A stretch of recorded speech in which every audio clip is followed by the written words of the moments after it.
এটা হলো একটা চর বসানো যাওয়ার জন্য বাস স্ট্যান্ড ভোলা সদর থেকে কামলা বেড়ার থেকে ইয়া যায়। এই হলো লোকাল বাসের কাউন্টার। লোকাল বাস যায় এখান থেকে লোকাল বাস যায়। এখান থেকে আপনি ডাইরেক্ট বাসে পেয়ে যাবেন।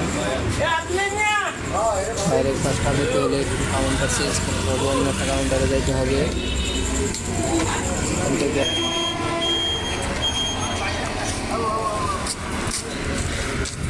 এখান থেকে আপনি বাস স্ট্যান্ড যায় চর বসন যাইতে পারবেন। জেকুর টাওয়ার, চর কুর্তি, চর বেদুরিয়া, চর কুড়িয়া, চর হাতিয়া, পাঁচকহাট, চেয়ারম্যানের হাট, মুদারহাট, গোলাহাট, পেতুয়া, লজঘাট, পেতুয়া পার্ক, এই সমস্ত বিভিন্ন জায়গা, অনেক সুন্দর সুন্দর জায়গা দেখতে পারবেন। চরবসন কলেজ দেখতে পারবেন, ঈদগাহ মাঠ, চরবসন এটা অনেক সুন্দর জায়গায় আছে, এখানে আপনারা যাইতে পারেন ঘোরার জন্য। এই হলো ডাইরেক্ট বাসের কাউন্টার, যেখান থেকে ডাইরেক্ট বাস ছাড়ে। টিকিট একেবারে সস্তা।